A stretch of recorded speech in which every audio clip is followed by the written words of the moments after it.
Hello students, आज हम class 12th की एक इम्पॉर्टेंट कहानी ध्रुव यात्रा के बारे में पढ़ेंगे। इस कहानी में हम इस कहानी का कथावस्तु और सारांश के बारे में पढ़ेंगे। आपके एग्जाम में पूछ लेता है ध्रुव यात्रा कहानी का सारांश लिखिए, या फिर आपसे पूछता है ध्रुव यात्रा कहानी की कथावस्तु लिखिए। तो इस वीडियो में हम ध्रुव यात्रा कहानी को डिटेल से समझेंगे ताकि आप ध्रुव यात्रा पर कोई भी क्वेश्चन पूछे तो आप बता सकते हैं। तो चलिए स्टार्ट करते हैं।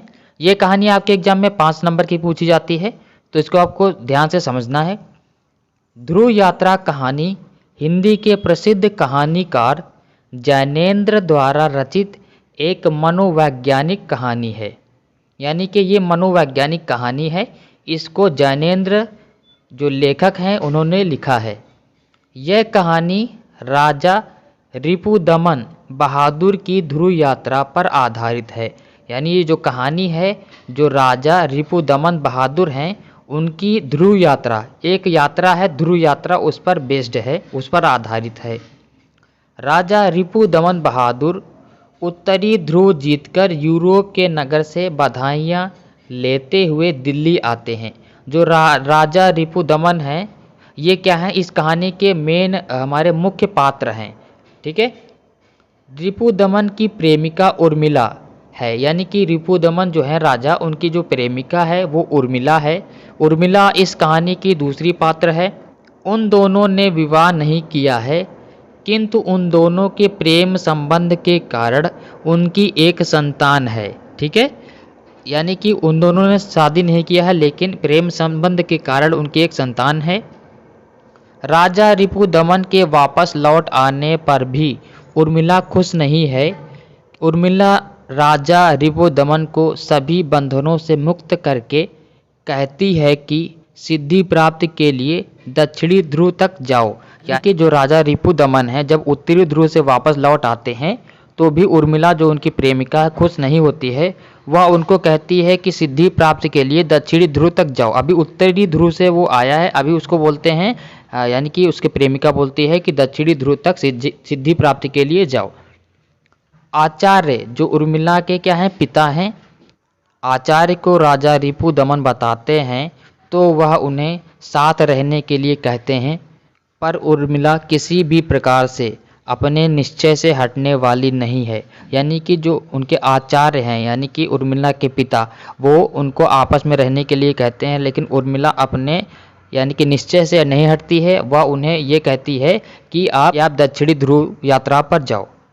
तो राजा रिपुदमन पूछते हैं कि कब जाना है। यानी कि जब दृढ़ निश्चय कर लेती है तो वह किसी की बात नहीं सुनती है। तो राजा रिपुदमन कहते हैं कि कब जाना है। तब उर्मिला कहती है जब हवाई जहाज मिल जाए तब जाना। तब उसी समय राजा शटलैंड के लिए एक जहाज बुक कर देते हैं। जब तीसरे दिन राजा रिपुदमन जाने की तैयारी करता है तो उर्मिला भावुक हो जाती है। इस खबर से दुनिया के अखबारों में धूम मच गई। उर्मिला सोच रही है कि आज उनके जाने की अंतिम संध्या है। राष्ट्रपति की ओर से उन्हें भोज दिया गया होगा।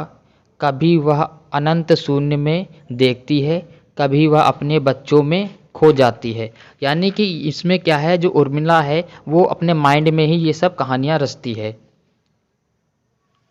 तीसरे दिन जब जाना होता है तब उर्मिला खबरों में पढ़ती है कि राजा रिपुदमन सवेरे खून से भरे पाए गए। गोली का कनपटी के आर पार निशान है। यानी कि यहाँ पर क्या है, राजा जो होता है वो आत्महत्या कर लेता है। राजा रिपुदमन द्वारा आत्महत्या से पहले लिखा गया पत्र। यानी कि राजा रिपुदमन ने आत्महत्या से पहले एक पत्र लिखा था, उसके बारे में हम पढ़ते हैं। राजा अपने पत्र में लिखता है कि मुझे दक्षिणी ध्रुव में जाने की कोई दिलचस्पी नहीं है, पर फिर भी मैं जाना चाहता था क्योंकि इस बार वापस नहीं लौटना था। लोगों ने इसे मेरा पराक्रम समझा, पर यह एक छलावा है। यानी राजा कहता है कि मुझे दक्षिणी ध्रुव में जाने की कोई दिलचस्पी नहीं है, पर फिर भी वो जाना चाहता था क्योंकि इस बार वापस नहीं लौटना था। इसीलिए वह क्या था, बहुत ही दुखी था। मैं अपने होशो हवास में अपने जीवन समाप्त करके किसी परिपूर्णता में काम आ रहा हूँ। भगवान मेरे प्रिय के लिए मेरी आत्मा की रक्षा करे।